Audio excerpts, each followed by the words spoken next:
Yes, we are live right now. Good afternoon. Good afternoon. It's rainy afternoon here in England. It's Wednesday today and another episode of our Mom Talks with Jade. Good afternoon to all our friends here in the UK and good morning to all our friends in Canada and USA and in Southeast Asia. Good evening, whatever your time zone is. Good morning, good evening, good afternoon. Hello to all of you. Sawadee ka. Annyeonghaseyo. ¿Cómo estás? Mabuhay. What else? Other languages. We have Bahasa. It is so nice that we have a lot of audience, and this is a community where all the mothers are from different parts of the world. So amazing. We have Trinidad and Tobago. We have Tunisia that I've only read from the books, but now I can meet people here in our community. And also, we have even men that are watching in our shows here. We are so grateful that it's not only mothers who are interested to watch our episodes, but also men. So shout out to all our friends, to Attorney Kaluya, to Pastor. We have pastors who are praying for us in our shows. We are so grateful. Thank you so much. And today's episode is very interesting. It made me so curious because it's about natural way, how to trust your intuition, how to trust yourself, and how to trust the natural way. And our guest today is from Ireland. Ladies and gentlemen, without much further ado, let's welcome our guest, Miss Amor. Hello, Amor. Hello, Jade. How are you? Thank you so much for I having am me. really good. Thank you. ¿Cómo estás? Muy bien, estoy bien. Ah, Gracias. yeah, Spanish, right? Spanish, but in Ireland. Yes, I came here like about more than 20 years ago, and I never left. But I come and go on holidays to and from to Spain, so it's not too bad. Yeah, yeah.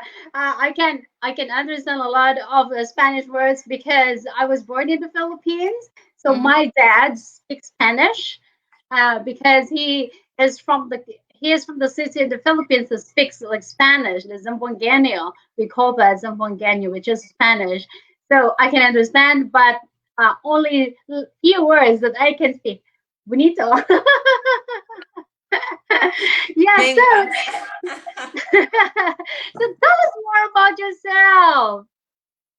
Well, at the moment, I'm starting a business as a solution focused coach because, like about 5 years ago, I started to, I had a small child and I wanted to look for my passion and what was I passionate about. And I didn't know what I wanted to do in the world. I didn't want just to go and get a job. So I started to do a blog and it was kind of about all the things that interest me and see what I could do. So I started to so it was called Living in Harmony with Nature.net. And then from then I decided I wanted to be a coach. So I went into health coaching and different things. And this year I did a training with Ericsson Coaching, which is solution focused coaching. And it's like it's a process in which you can coach people on anything really, like business or life. And it's about, you are in point A and you want to get somewhere, you want to create your future, you want to improve some area of your life or your business, and how to go about doing that. Oh, it is really interesting. I believe that every one of us needs a coach in some way or another in many aspects of our lives, right? We have spiritual coach, of course, those pastors. We have a social coach. We have what other coaches? Yeah, we have physical fitness coach. Those kind. I am a business coach. I am a digital entrepreneur, and I help people start their own online business from scratch.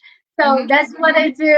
But we have other field that we need some coaches. So really, that's really amazing. So, uh, How tell us about your journey about your motherhood that you did really the natural way.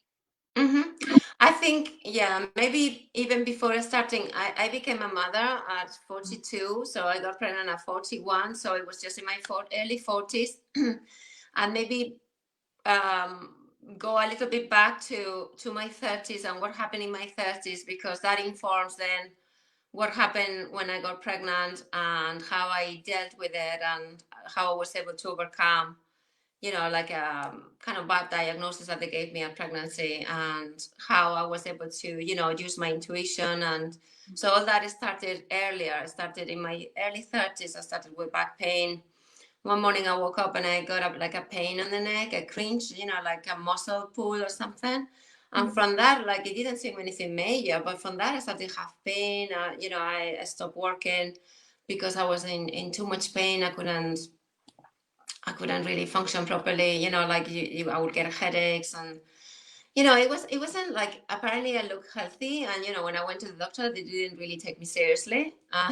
Hmm. And like I knew, my mother had always back pain all her life, and quite severe, up to the point that in her 60s or early 70s she got operated on her back. And I knew what kind of life that would be, like it's not good. To be in pain, it affects your mood and everything. So that triggered me to go into looking for ways to get healthier. And I started, with sympathy, like going to the market and buying organic. It seemed to be like food, seemed to be like the thing. I started to change maybe my diet and go into the health food store and, the market, and I started doing Pilates and yoga. Like in 1 year, I was doing Pilates and yoga, and, I was doing a lot of physio and trying to, get better, but it wasn't really getting better.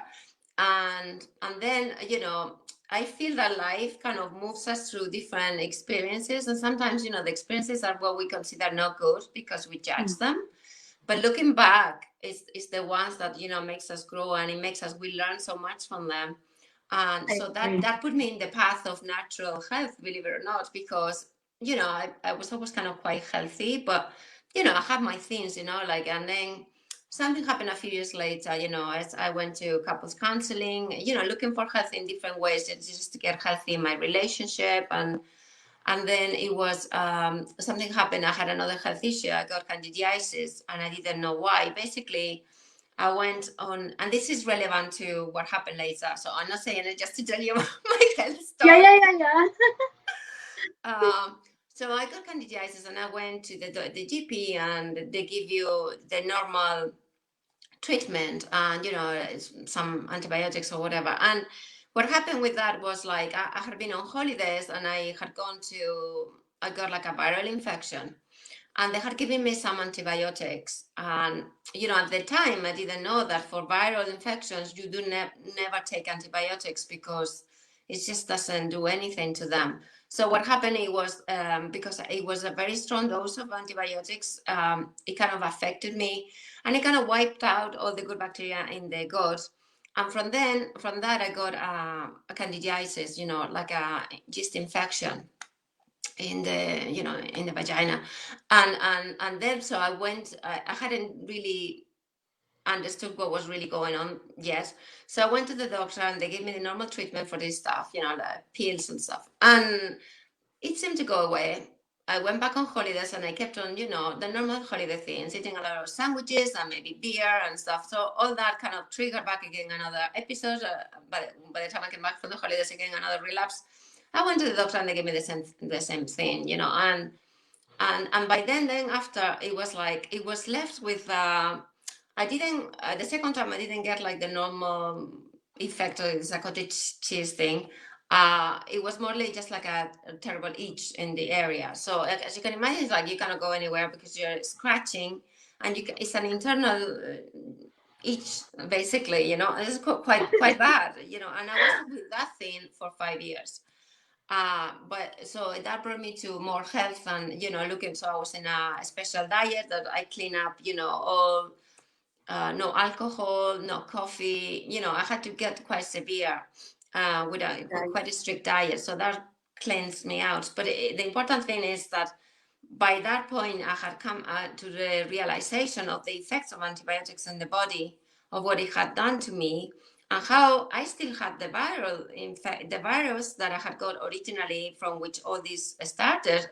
I still had it, I thought, because, it had certain effects on my tongue and stuff like that. So I was like, they haven't got rid of of the virus, and still I got all this other stuff because when you take antibiotics, they wipe out your good bacteria in the gut, and that affects absolutely everything. Affects your health, your mental state, and it's not just like something that you get in your stomach.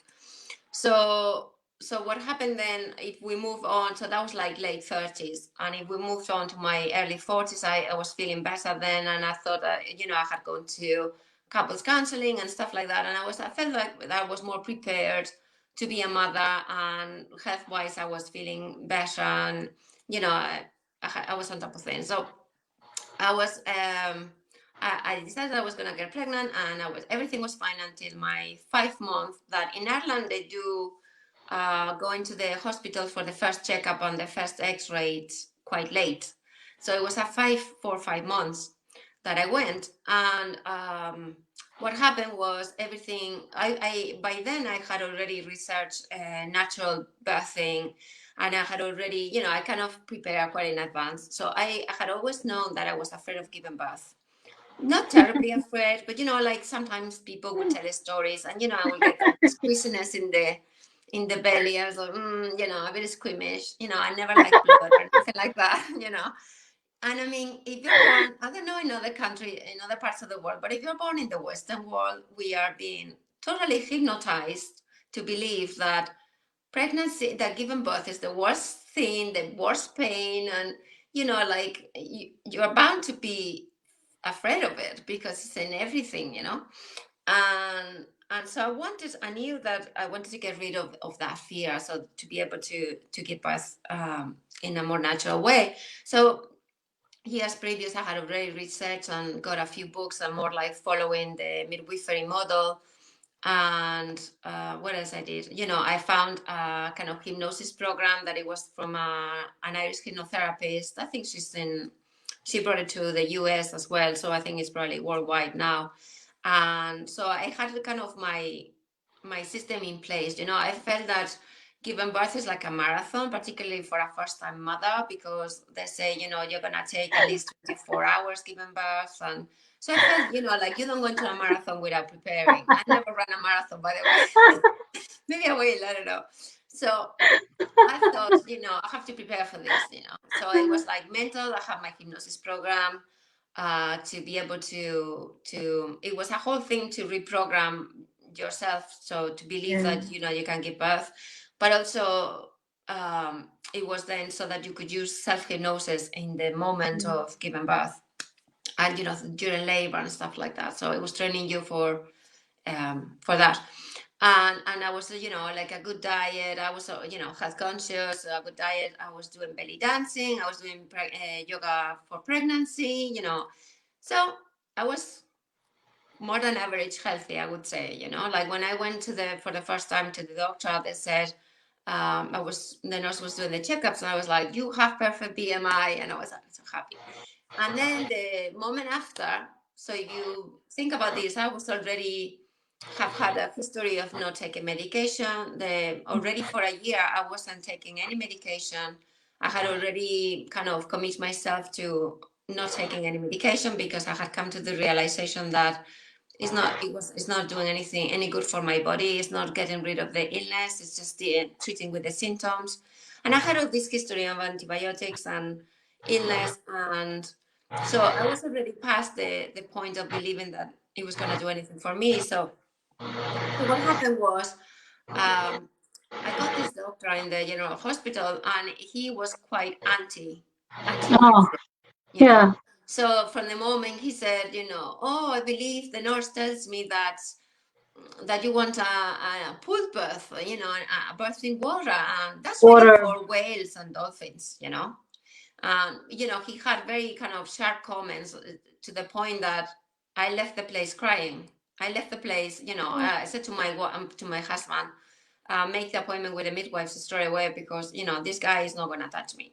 because I'm already crying on my first appointment, you know.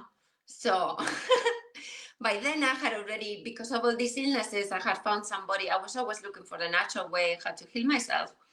And I had already found a medical intuitive, and she taught me how to deal with energy, how to, and I started to get better even from my back pain, because she had this theory that we get energy from other people and a lot of it is not ours. So I was doing this kind of visualization technique to get rid of energy. So I had already to improve, and I was already got rid of a lot of the pain that I had, you know, because I think a lot of the physical pain is emotional pain. And so I was already, you know, following my intuition and trusting my body and listening, asking questions to my body when all of this happened. And the only reason that I was able to get through successfully, I believe, is because I was already in this path of doing all these things.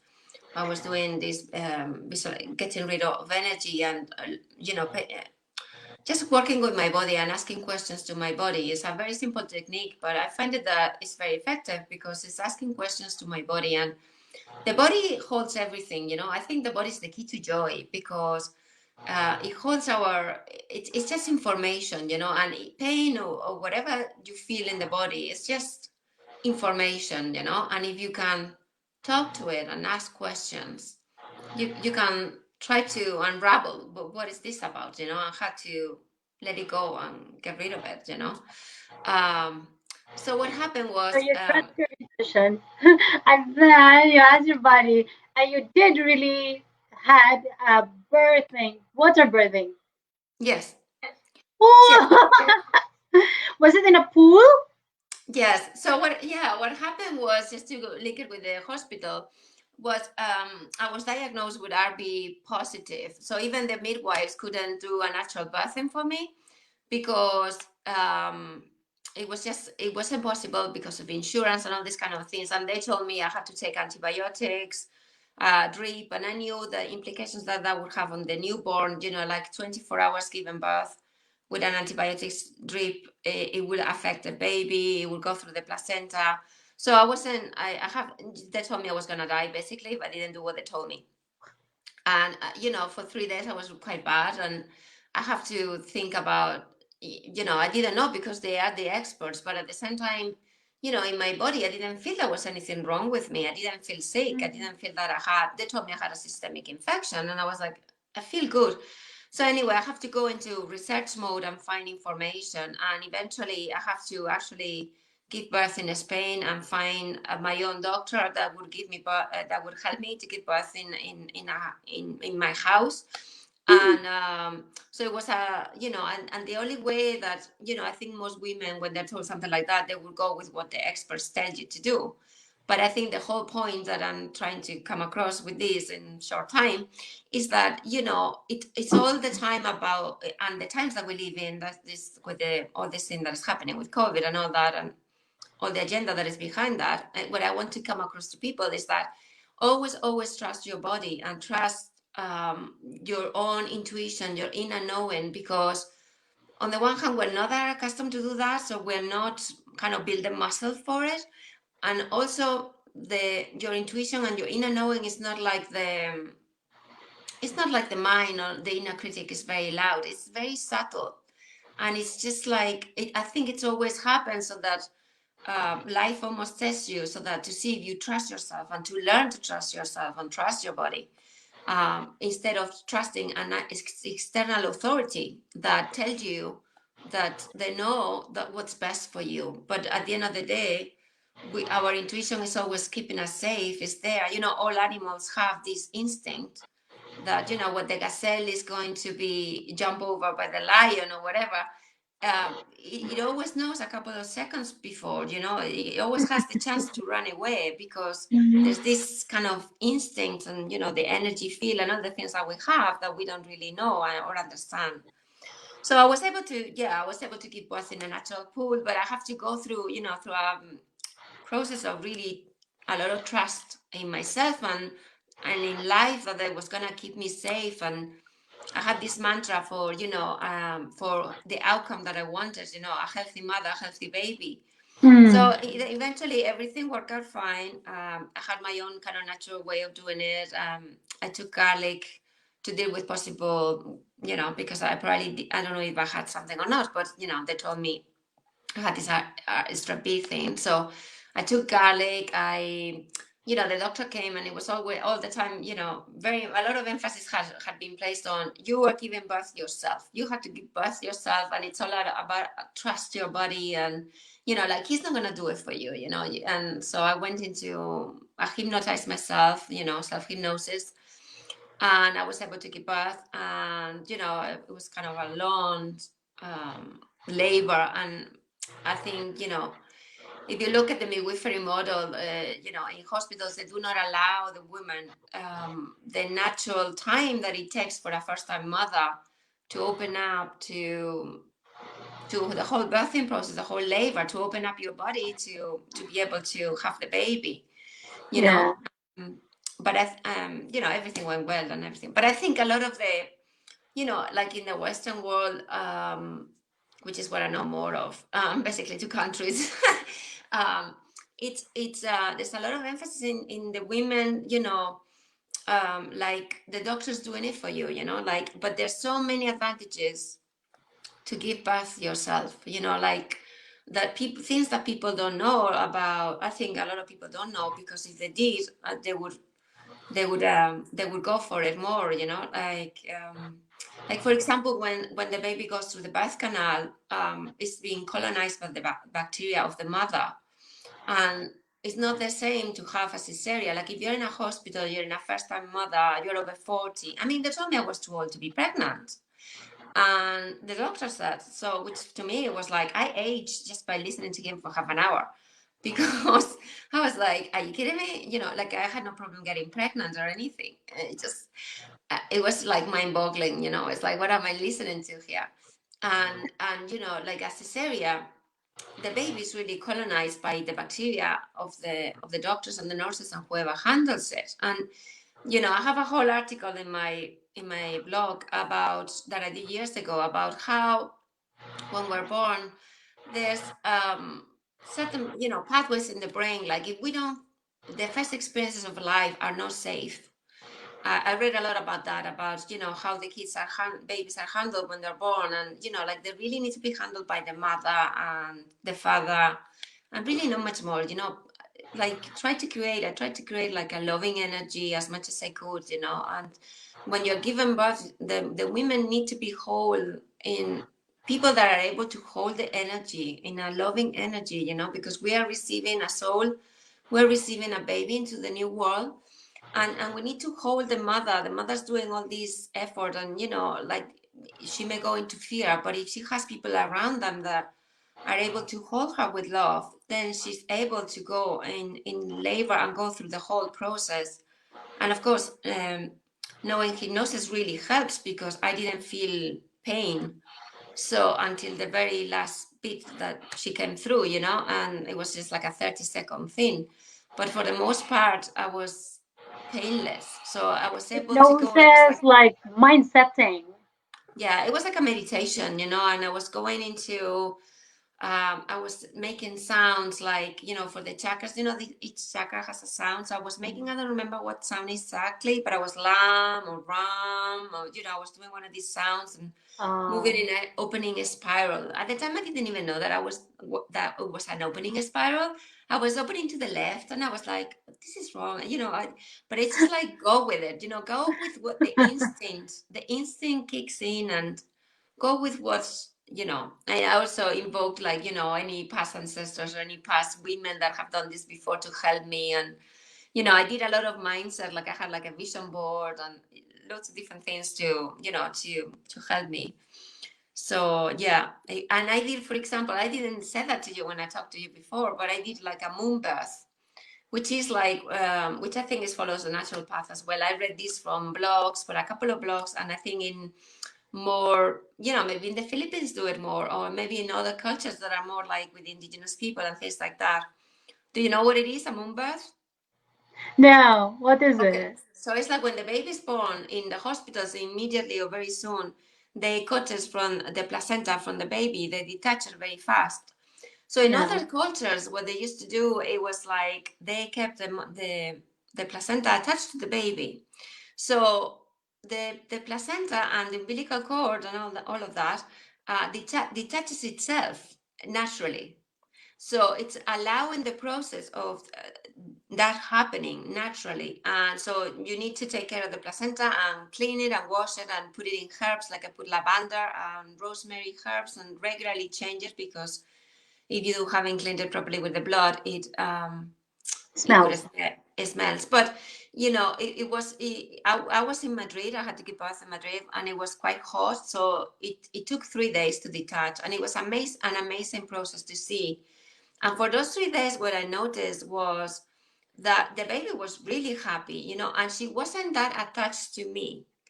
So she was quite calm, and she was playing with the cord, and it goes like into a leathery type of thing from the part that is attached to the baby, and it starts kind of drying, so closer to the baby, and it starts the process of drying out towards the placenta, let's say. I think that's the way it was, until eventually it gets so dry around the umbilical cord that it detaches itself. So, like with everything natural, it has its pros and cons. So Yeah. you have to be taking all this care of, it's not just the baby, it's the baby with the bowl that holds the placenta. And so it was basically, for 3 days, it was basically a lot of in the bed, no moving. And I wasn't complaining because I could hardly walk anyway. uh, but it was amazing. She would play with it. She would play with it with her toes. She would put her between her two toes and play with it. And one day it was nearly detached. She just went and played with the toes, and just went clink, and she detached it herself. And of Wow. course, there's no curing, there's no having to deal with it at any level. It's all natural. So I was like, how could I be 40 something on this earth and never knew that this was possible? Never heard anybody doing this. Wow. Like, to me, all this health and wellness stuff, like, Yes. I've always been interested in sharing these kind of things with people, because it's like amazing when you find something like that, and it's like, how come that we don't know about it? How come that nobody does it? When it's kind of the natural. I mean, I know it's a lot more complicated in a way, but in another way, being able to give birth naturally, I did not have any problems breastfeeding, for example. Mm. I don't think people are aware of all the advantages that breastfeeding has. Again, Yeah. babies do not have bacteria when they're born in their gut. So Mm. the only bacteria they get is from their mother and from from the milk of the mother. And so if you're not giving them that and you're giving them something artificial, they're not getting it. So they're already, so it's, you have to, for So what's example. your what's the characteristics of your little girl, of your daughter? Is she a happy girl? Is she bubbly? Is she Yeah, active? she's quite, I think, because of the whole thing that we've done with her, people said that she's very creative. And she was born independent, let me tell you. She was born with a mind of her own, and there was no way that I could do anything, make her do anything. It was like, I want to do this. She knew what she wanted to eat, but she didn't want to eat. I want to go here, I want to go there. Like, even 9 months, I remember, she would walk towards the neighbors or her cousins, and she would be attached to me for the milk and all that, because I breastfed her for 6 years, 6.5 years. But at the same time, she was very able to, when she wanted to, it was like, I'm gone. And she wouldn't look back, she wouldn't ask for you. So yeah, she's very creative, because we've done unschooling with her, so she hasn't gone to school. And because the whole process is to I believe, like all the problems that I have in my life and all that, it was because I didn't trust myself, I didn't trust my intuition. I was 40 and I didn't know what I wanted to do with my life. So I was very successful in school. I did a couple of degrees at university, 2 or 3, but all of that did not allow me to be have a joyful life, or a life of meaning and contribution. I didn't know what I wanted to do. So I want her to have, like every parent, a better life, and I want her to trust herself and trust her intuition. And I believe that we all know our own path in life and what we came here to do. But what happens is the system starts telling you, and your parents, your peers and the culture starts telling you what you should do, what is Mm. successful, who you should be, and then you start losing all of that, but it's still in the body. Still, we have all that information, like in our DNA and in our body, Mm. and it's just learning to go with the feeling, what brings you joy, and to be able to access it. I think it's all there. So the whole point with unschooling is about being free to learn, being free, like we already know what we want, and it's like kids already are born knowing how to learn. We know how to learn. We know how to breastfeed, how to walk, how to talk. And so why do we believe that, when they're 5 or 6 or even earlier now, we send them to Life is a preschool school 3? itself. Yeah, Yeah. like it's about why do we think that we can teach them anything, Mm. like they already know learning what they're passionate about. We need a lot of time to play. We learn by playing. I think our children are our teachers rather than the other way around. So because she's teaching me all the triggers that I have, when I lose it, why do I lose it? What's going on here? And so I think our children are potentially our teachers, and we Mm. could learn a lot from them just by observing them, by observing how they learn, how they play, and learn to play, because we have Yes. lost that. Most people would have been educated into mainstream.